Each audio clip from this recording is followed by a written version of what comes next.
mbokk yi safoo seen production ñoo ngi leen di nuyu te di leen jaajëfal ci seen taxawaay ak bàyyi xel ak topp ngeen ñuy topp ci sunu plateforme yëpp. ñuy def ak yéen benn communiqué bu gàtt rek ci leeral tardement yi faral di am ci épisode yi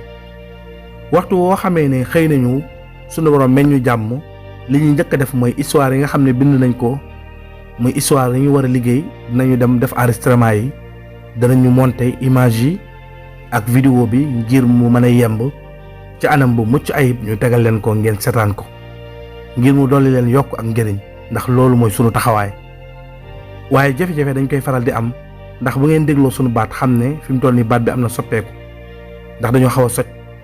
ndax man miy def voix bi di def voix off bi nit kese laa damay faral di tawat des fois ñaan sunu borom nag dolli ñu tan te dolli tan bépp jullit. waaye bu ngeen seetloo chaque jour bu ñu defee communiqué daal di bind ne épisode sàngam dina dugg ci jour bi maanaam ce soir 19h wala ñu def 20h wala 18h xamal leen ne dugal nañ épisode bi ba noppi.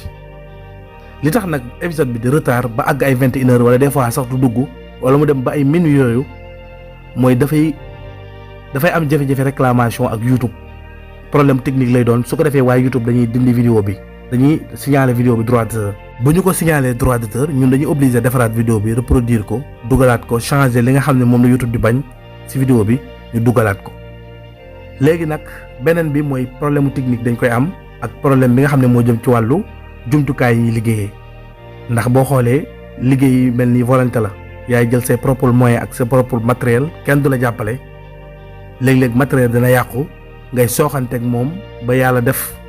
nga mën a changer ko wut beneen jafe-jafe yu bari daal ci wàllu jumtukaay yi ñuy liggéeyee ak ci wàllu technique ak wàllu jumtukaay yi ñuy liggéeyee ba ci wàllu wér-gu-yaram gi loolu moo ñuy faral di gàllankoor. publicité yi ngeen gis ci vidéo yi ñu koy dugal li tax sax vidéo yi ñu ciy def publicité ndax ba ñuy tàmbali dañ ne woon publicité duñ affaire publicité loolu nekk suñu programme mais mënul ñàkk ndax moo ñuy dimbale bu baax ci jumtukaay yi nga xam ne moom la ñuy liggéeyee ak ya cay aju yëpp. yii rek mooy sababu tardement yi nga xam ne épisode yi dana ko am bu ñu waxee ne épisode bi dana dugg 18h mu dem ba ci biir am jafe-jafe léeg-léeg ñu wax ko ñu gis ne waxtu wi ñu ko wax waxtu woowu la dugg waaye wax gi liñ ci jublu rek mooy gën leen a may courage ak yaakaar ngeen mën a toog xaar épisode bi bu ñëwee ngeen seetaan ko ci jàmm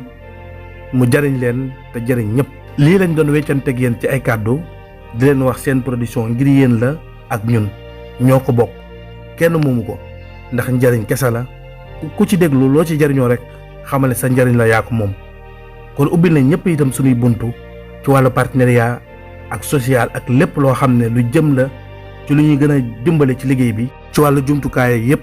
ba mu gën a ñoŋ gën a tegu ci yoon ba fi ñu ko bëgg a àggalee ñoo àggalee ko fa incha allah jërë ngeen jëf.